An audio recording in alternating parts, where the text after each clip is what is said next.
Hey guys, welcome back to the podcast. Today I've got Rachel Maine. Super excited. I met Rachel a few weeks ago in Austin, Texas in a, sex coach facilitator coaching program. I think it was even called all those words. And she's amazing. What I love about Rachel is she used to be a therapist, a licensed therapist, maybe still is, but through going through the same sex coaching program that I am in right now, she's turned from a therapist into a coach, where I'm sure she can explain. She gets to do a lot more stuff, which is awesome. Today's focus of our conversation is going to be about pleasure. We talked a little bit off screen about male pleasure and how I think there's a bit of confusion for women around all the erogenous zones that men have. So we're going to dip into that. We're going to talk about female pleasure.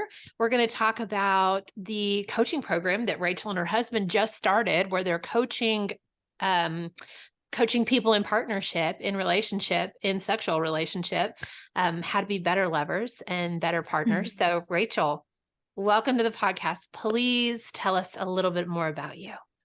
Yay. Thank you again so much, Jennifer, for having me. I'm so happy that the universe allowed our paths to cross and then I get to know you better.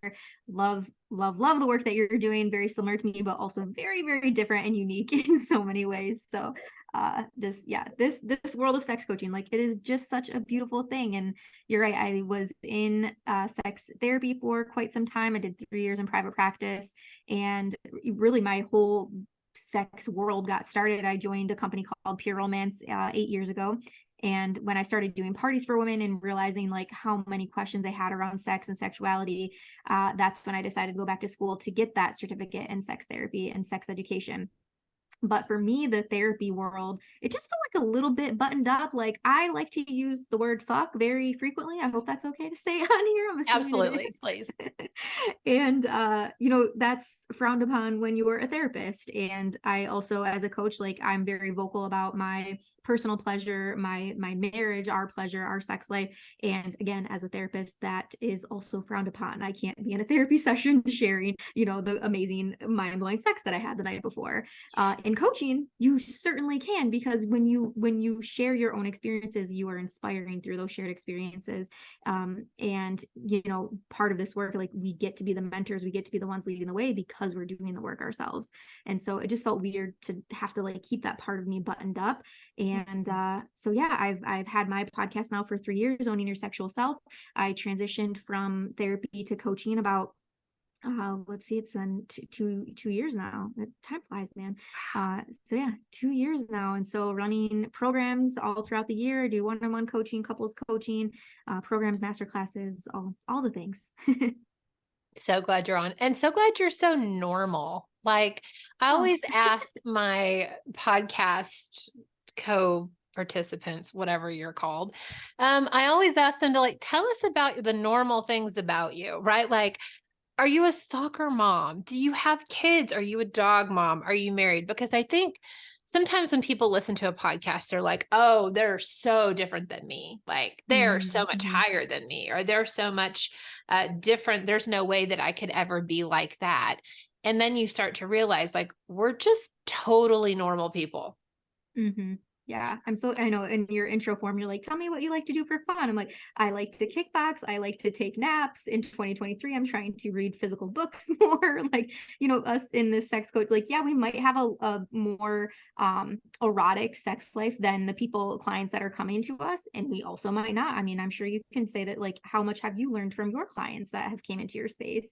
But for the most part, we're just normal people. We're just the ones that have chosen to do the work and lead the way. Same. I had a very normal moment right before coming on here. I got a ding on Facebook. I had a notification from my partner's mother. I call her my mother-in-law. And the post was about open relationships and how much growth it provides and how great it is. And she was like, I do not agree. I was like, oh boy. Does she know you? I mean, she does now. I mean, I'm always really open about being open. We have a podcast, or I have a podcast. It's about being open.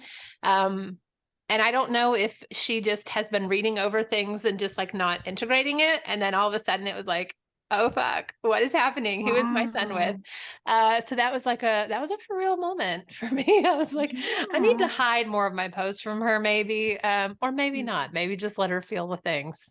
It's gonna be okay. Yeah. I love her It's son very it's much.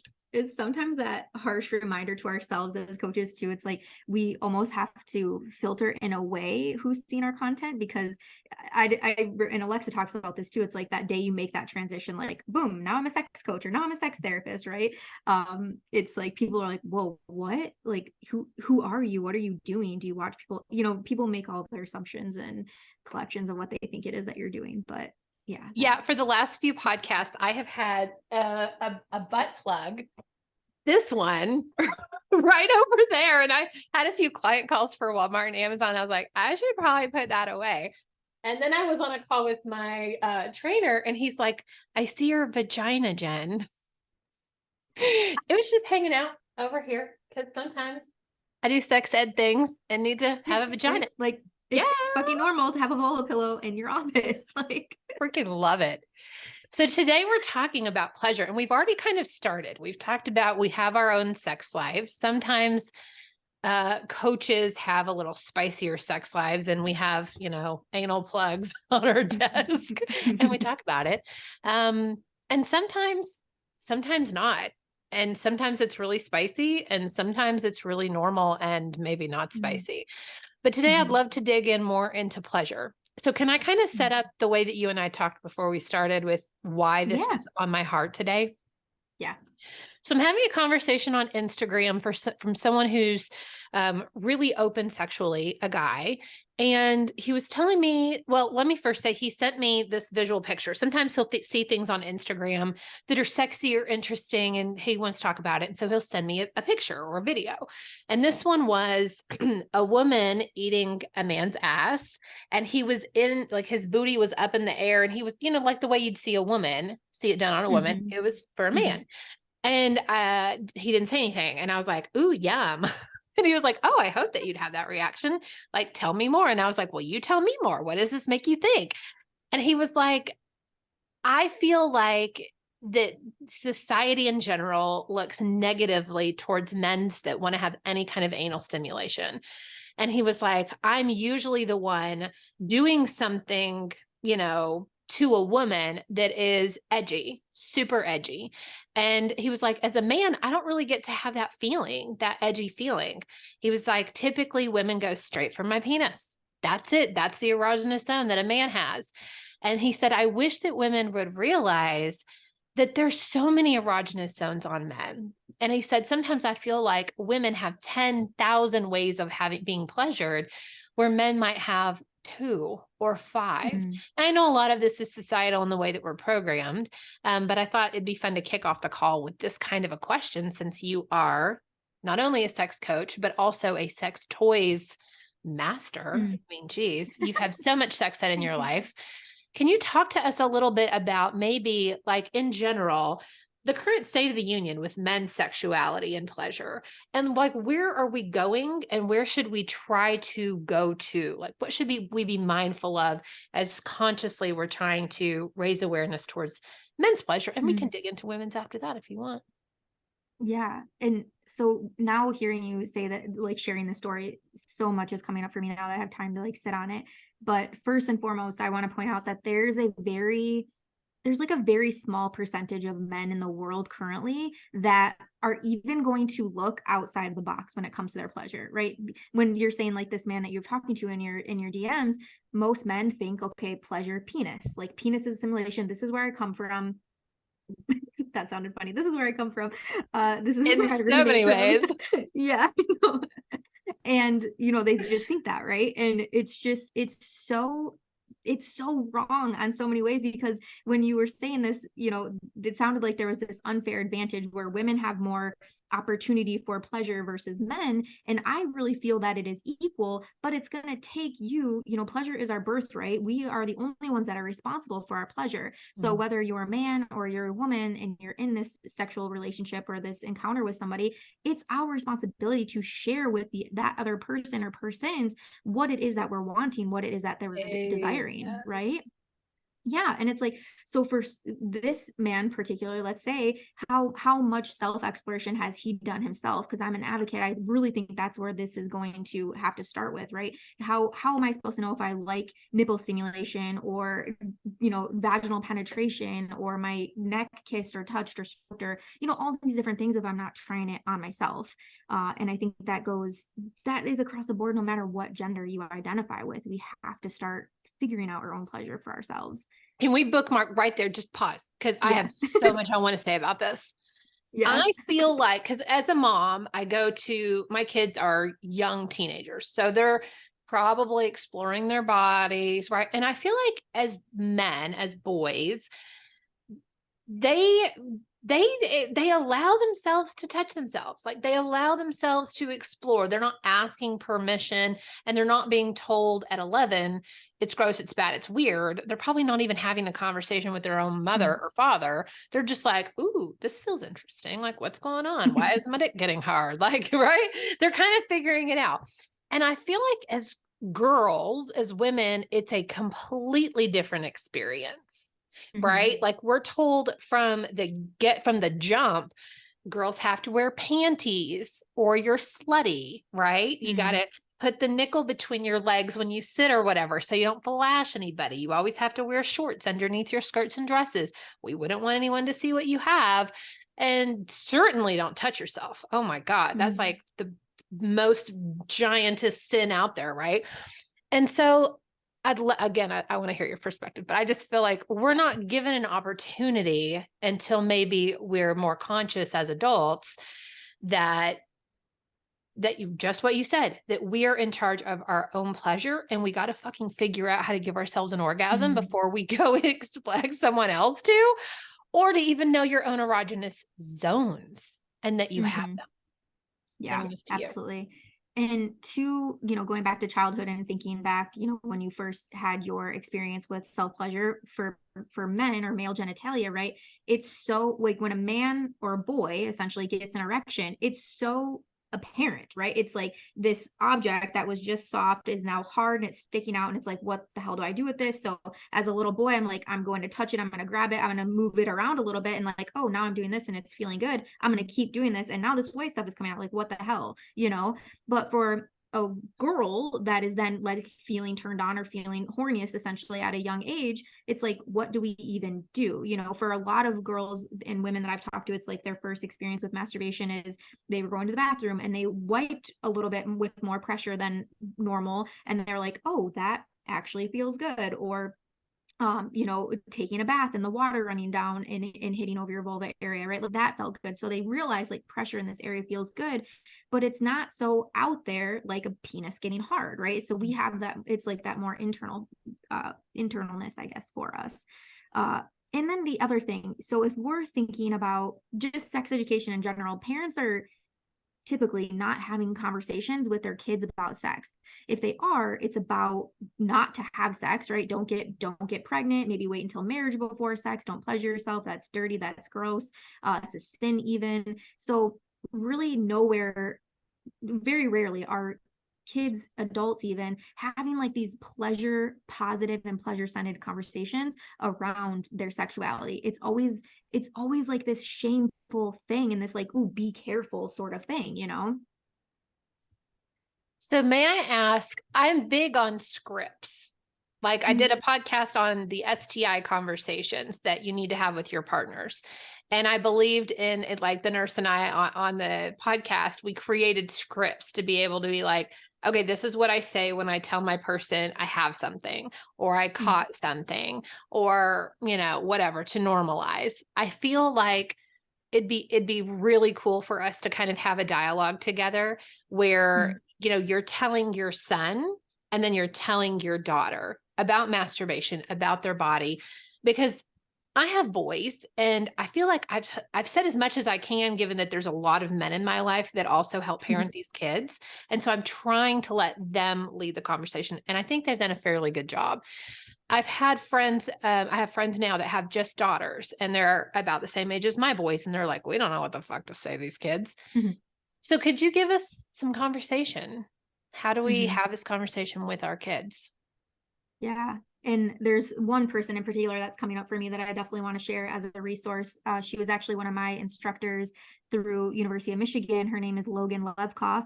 She's a very well-known sex educator. She is definitely more of the bolder, against the script, rebel type of feel, which is definitely my vibe. But she's educates specifically to parents on how to talk to their kids about sex. And I had her as a guest on my podcast as well in, I think, 2021. But what I gather from her and what I want to share here is just having those small conversations. I think sometimes we get this idea that it has to be this, okay, little Tommy, come sit down. We're at dinner. I'm coming into your bedroom. I want you to sit down. We're going to talk about this thing. I'm going to ask you these questions. It doesn't have to be that. It can just be these little short questions. If you're driving in the car, what have you noticed about the girls at school or the boys at school? What have you noticed any changes in your body lately? Do you have any questions about sex, depending on the age or conversations that you already are hearing them have? But this is what I think the most. And I'm not a parent. We don't plan to be parents, but what I want people to hear the most is that if you're not the ones that are going to share the information with them, it's going to be somebody else.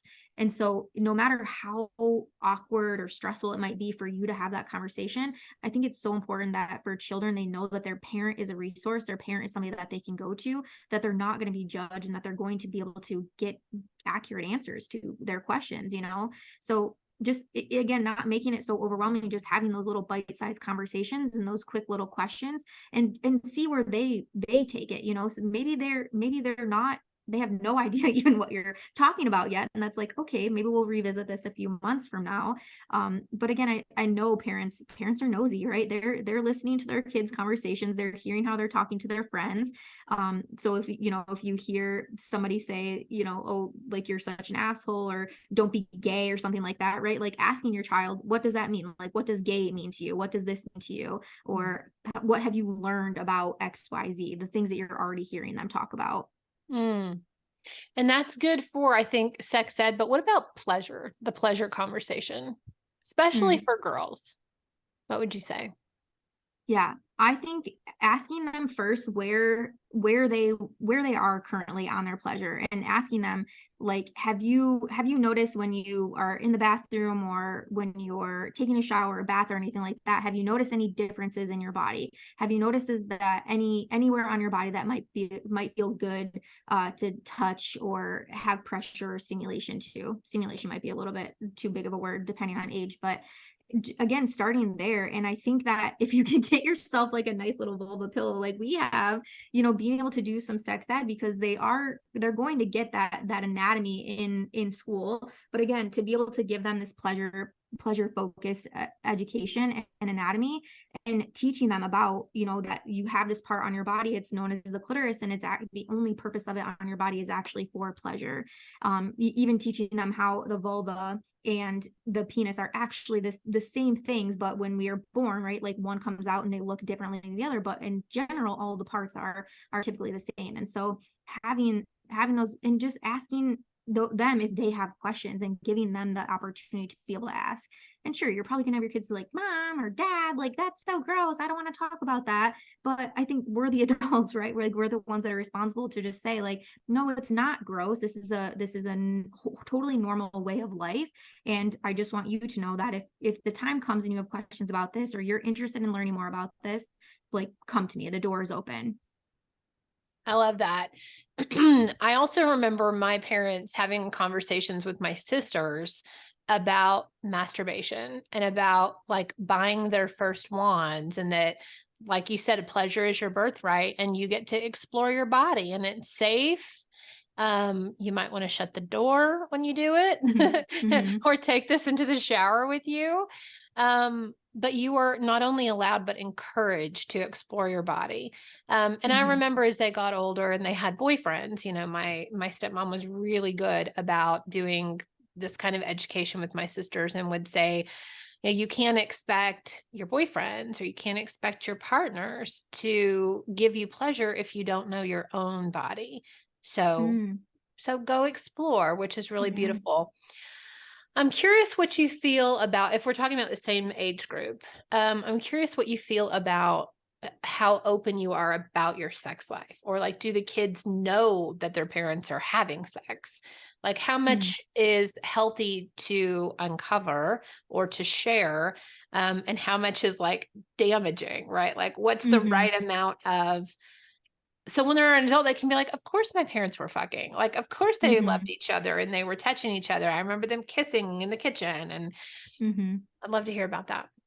Yeah, and I think that it's one of the most important things for kids to see their parents being intimate with each other, Mm, and in that appropriate way. I'm not saying go and start having sex or even making out in front of your kids, but if your kids see you holding hands or kissing or hugging, I think that gives you the stage to be able to say, okay, like you're going to bed or you're watching this movie, mom and dad are going to go and have their private time, or and give it whatever word feels good to you. Mom and dad are going to connect, mom and dad are going to be intimate, right? And I think as kids get to that certain age and they start knowing and understanding what sex is, they're gonna catch on to what's happening, right? It's not like this thing, it doesn't necessarily have to be vocalized. It's kind of like this thing that's known, but it's not maybe talked about openly. But again, if you are that sex positive parent and they have the questions, maybe they're gonna come to you and be like, so mom, dad, what position were you guys just in experiencing tonight? But Let me get and my I sex puppet and show you. No, I'm just kidding. That yeah, feels pretty traumatizing. yeah, for But sure. I know as an adult, because so let me back up and say this question was asked in my sex coaching school, and I was the only one that was able to say, I remember healthy sex ed conversations. I Mhm. remember my stepmother sitting down with my sisters and talking about vibrators and helping them buy their first one. I remember my parents sitting down with my sisters and their boyfriends and having conversations about sex and being safe. And not only that, but the emotional aspect of what having sex with someone else means and how it binds you together and how you're responsible for their Mm. emotions. It was a really like amazing experience. So now as an adult, I can say I remember my parents being very affectionate and having intimate moments that we knew about, we didn't talk about, right? But my little Mhm. sisters would put their fingers like underneath the door and be like, "What are y'all doing there?" To be super embarrassing, but that makes me feel good and it gives me permission as an adult to have a sex life in my 40s, 50s, 60s, 70s. And then I hope that it gives my kids permission and I hope that it Mm. helps them look for partners that do want to be physical with them, that do show Mhm. affection, that maybe are sensual and that will touch them. Like I want that for my kids, you know? Yeah. Yeah. And when it comes to then, sex toys and when is it appropriate to give a kid or somebody a sex toy, I'll never forget very early on in my business, a woman came into my shopping room and she got a masturbation sleeve and she's like, I'm purchasing this for my son. And Mhm. I was like, okay, great. And then later, son was of in his teens, not yet 18, but mom's purchasing, so I can't really say anything about who she's going to gift it to. But she's like, yeah, I'm so sick of doing laundry and all of the laundry is crusted. Like all his socks are crusted, all the towels are crusted. Like he's using my nice bathroom towels. And so she was so frustrated. And that was like the first time that I was like, wow, like that is fucking awesome. Like this Yeah. mom purchasing this thing for their son, right? And so I remember asking her, and she's like, I just gave it to him and said, like, hey, instead of the towels, try this. And it was like as simple as that. She made sure to get him the right lube and said, like, this is what you're going to use with it. This is how you clean it. And that was that. And I was like, man, that if I were that boy, I would wish that my mom would be like that. Totally. And pro tip on the mom side, have your kids do their own fucking laundry, especially when they're coming on your sheets. Like, you don't need to touch that. Make them be responsible for that. Yes. So many life lessons there. Right. Okay, so let's lead ourselves back into pleasure and our Mhm. bodies and experiencing pleasure. And not only that, telling our partners about it. I'll hand that back Mhm. over to you. Yeah, absolutely. So going back to the self-exploration piece of this, having that conversation again around how important it is for us to do our own self-exploration before we can assume that our partners or the people that we're with are going to understand and know what it is that's going to provide us pleasure. And that was something I wanted to mention earlier when you were speaking, when women particularly, right? I hear this a lot in conversation. Women go and they're having sex with a man and they're like, oh my God, he doesn't know this. Like we shame men a lot for not knowing a woman's pleasure, not knowing where the clitoris is, not knowing what a clitoris is. But no one, not just be like, we have so much conversation around how women are not getting sexual health information. Men are not getting their sexual health information too. And again, if you're someone that's educating your girl, your boy about sex education or genitalia, you're likely not having that conversation about the other person's genitalia and like here's how you're going to pleasure this person, right? So I think a lot of people then are getting their information through porn, not think, I know that's where a lot of sex education comes. And then you have this unrealistic expectation of what sex is supposed to look like. Like, it's just so fucked up when you think, you peel back all the layers to this. And so if everybody could just take ownership of their own pleasure, figure out what it is that's going to make them orgasm, explore a little bit. It's not just P and V, right? We originally were going to just have this conversation around foreplay, but there's so much in between, just penetration. There's so much more that pleasure includes. And, when you think of erogenous zones, skin is one of the top erogenous zone. Your whole body is covered in skin. So essentially your whole body can be considered an erogenous zone, again, no matter what gender you are. And so when you are exploring with different feathers and ticklers and dusters and all these different objects, or fingernails or fingertips, or all these things, tongues, every surface, every inch is going to feel different. Every tool that you're using is going to give a different sensation to the body. And so figuring out for you what you like, and then asking your partners what it is that they like, or how you can show up best and provide the best pleasure for them. I have so much to say about this. The first one is, I think that sometimes even grown men don't know. They don't know what feels good. I know I've had partners tell me that. I don't know. I've never had a woman stop and explore,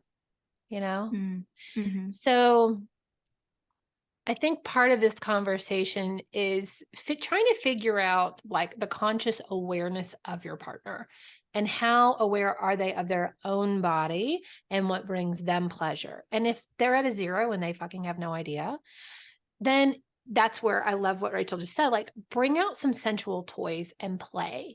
I follow Jaya and Ian from the Erotic Blueprint. They're one of our favorite people. We talk about this often.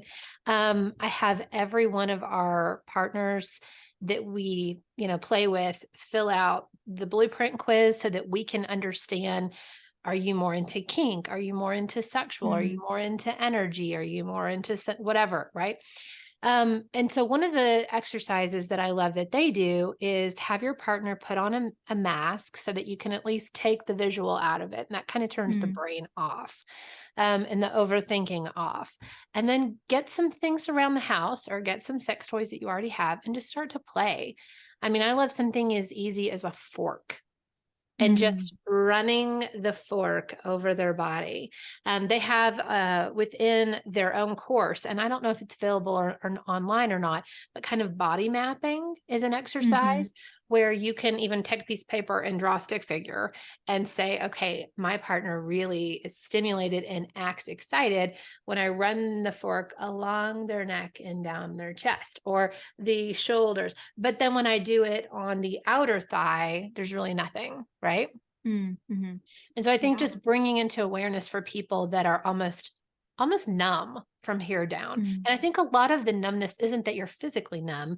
It's that you got so much going on up here and you're so worried about so many things, or your own sexuality, or am I broken, that you can't just open and feel. So sensual play night is one of my favorite things to do with my primary partner and our partners, to get to learn their body a little bit better. What do you have to add to that? Yes, I just have to say I fully agree with that. That is one of our favorite things to do as well. And my husband always kind of like nudges me when I mention that, like, pull out the blindfold, because he's like, babe, not everybody is going to be comfortable with just throwing a blindfold on right away. Like, that in itself takes a huge level of trust. I'm like, yeah, good point, but they should just do it anyways. Because I'm team that, like, shut off the brain, like, get into your body easier. So I think that, doing everything that you just said, like having that sensual play night, I think that's wonderful. Another tool that I want to mention is doing something called a want, will, won't list, which it basically is this. I know you've done it one before too, Jennifer, but it's like this whole list of all these different sexual acts. It's going to start really mild and it gets spicier as you go through the list. And then you're going to fill this out as both a giver and a receiver. And so for each of these things, you're going to have your kissing section. So kissing on the face, on the belly, on the arm, on the leg, on the genitals, like all these body parts listed out. Do you want to receive that? Will you receive that, or won't you receive that? And so for all your partners that you're essentially playing with, if everyone were to fill that out, by the end of that, you literally have this manifest to their pleasure, everything that they want, their top priority things that they want in a relationship. You can then look at your own wants and think, okay, so we both want this, we both want this, we both want this. Like, you just created the most epic sex night of your entire lives where both of your pleasures and desires are getting met. So that's one of my most favorite tools for couples to be able to go through. It's one of our favorite things to do.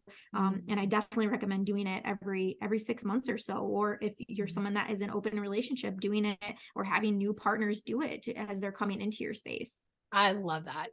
And then as you identify the things that you really like, one thing that we've done with the couple that we're dating is we created this Excel file, and each person has a tab, and it's all shared. It's in Google Drive, and you get to put on there the things that you want to experience. So maybe with your won't, will, want list, you could put on there, I realized I would really like to have my inner thighs licked, or my eyebrows licked, whatever the thing is that comes out of it. Like, or I really want to try a 4-way.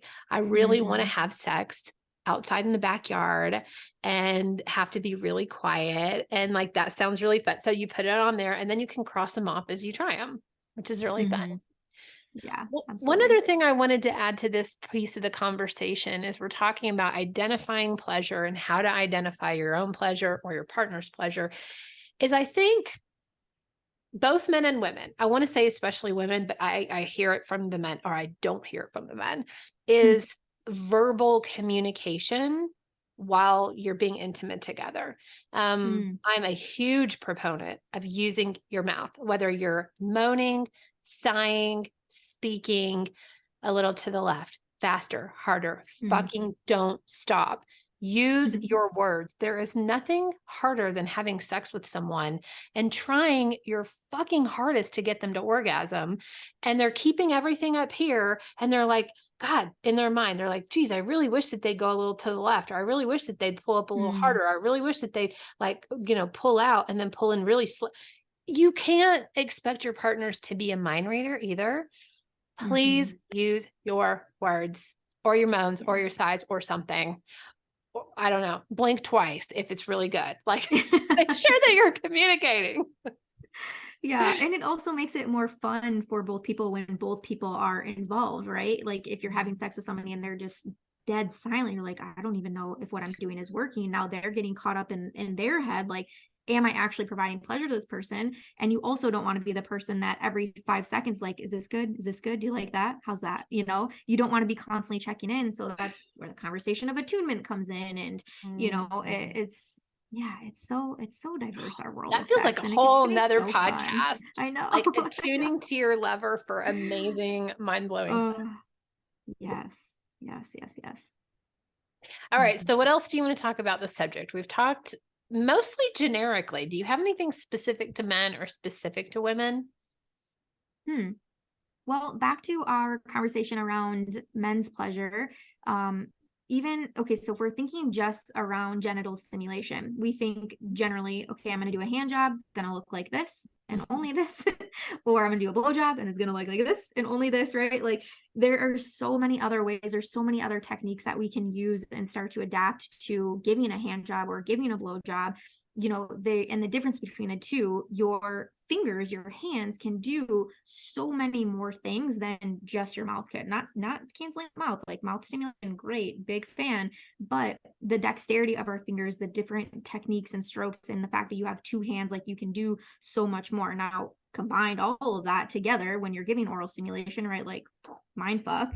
But it's, just like really thinking outside the box. And I have a masterclass on this that I did with a sex coach that works primarily with men. And she showed us exactly all the techniques to giving a tantric penis massage. And she showed us like, I just remember like her doing her hands like this. And she's like, this is called this thing. And like, I'm like, what? I was like, and I had been the girl, hello, sex coach for the last 8 years. Like I've been the girl, like, all right, this is the hand job, right? Up and down, up and down. Like I know what I'm doing. It gets them to completion. And you never had any complaints. And then I remember after, doing this mind masterclass with her, I'm also doing the masterclass, but over here like frantically taking notes. And I go downstairs and I'm like, babe, I'm giving you a hand job tonight. Like, get ready. Like, please undress, lay down, assume the position. And he's like, okay. And it's just, when you can explore it with different things like this, because I think some people are listening, like, I haven't given a hand job since fucking middle school, right? But it's so fun. Same thing. We had a conversation around dry humping, like these different things that you can bring into your relationship, these things that are just like almost got canceled. And I don't understand why, because they can be so sexy and they worked for a reason. But yeah, so exploring, if you've been masturbating, if you've been giving yourself pleasure for the same way for a really long time, I urge you to try something different. If you think about female stimulation, right? Like if you're right-handed, try it with your left hand, try standing up, try it on your back, try it on your stomach, try it in the shower, try a different lube, try a new cream, new toy, for instance, right? There's so many different ways that we can bring our body to achieve orgasm. And for men and women, again, like different areas of the body that we can achieve orgasm. It's not necessarily always just genitals. And you mentioned erotic blueprint. Like we know from learning more and more about the energetic blueprint that sometimes stimulation and touch isn't even necessary to be able to achieve an orgasm. So that's, again, such a wide world for sex and pleasure for us to experience. And I love when people come to me with it. They're like at that sexual awakening phase. And they're like, I want to learn all the things. I don't like, just something just washed over me one day. And I was like, I need you. I need this person in my life to teach me all those things. And it's just such a fun journey to take. And it feels so good when you finally find a coach that can lead you in that way. Like I know, I feel like I've been in this space for a hot minute, and I've been an adult for almost 40, like I've been alive for almost 40 years. Not I've been an adult for 40 years, but I'm just now peeling back the onion enough to find people like you that I can hire you and say, teach me how to give a better blowjob or a better hand job, or like, where else on the body should I be touching, and show me how. I need like you to show me for real. That feels really yummy, which I think leads us to like, you're amazing. Thank you for all this wisdom that you've given us today. And like the people that are listening, they're like, fuck yes, I want Rachel. I want more of her. How, like, it sounds like you have master classes. You have the class that you and your husband are launching like in a week. And I'm sure that you'll do that class again. You probably have one-on-one coaching. What are different ways that people at the podcast, what are different ways that people can connect in with you? There's a lot. You're so sweet. Thank you so much. Yeah, so everything is basically available at rachelmaine.com. That's RACHELMAINE.com. And if you go to the Work With Me tab, you're going to see all of the programs that I have. So you have things that are do it at your own pace. So those are going to be recorded things that you can kind of do on your own at your own leisure. I then have my live programs that I'm running. And then I also do some in-person events, so that anybody that's local to Detroit, Michigan area, and you want to do in-person things, that's where I'm located. And then on the resources tab is going to be all of the freebies and things that I mentioned. So the Want What Won't list is available to download on there. You can find the podcast information there. I have a self-pleasure guided meditation and a self-pleasure handout basically for you. So it breaks you down exactly where to touch, when to touch, the stimulation, all that good stuff. Foreplay guide. I mean, just, yeah, so many things. So thank you so much for having me. This was such a fun conversation. And yeah, I'm excited to get to learn about you more and the work that you do. It's, like I said, it's a very unique set of people that you work with. And I know if that day ever comes for us that we decide to open up, you will be one of the first people I reach out to. Yes. How exciting. All right. We'll talk to you later. Bye. Thank you.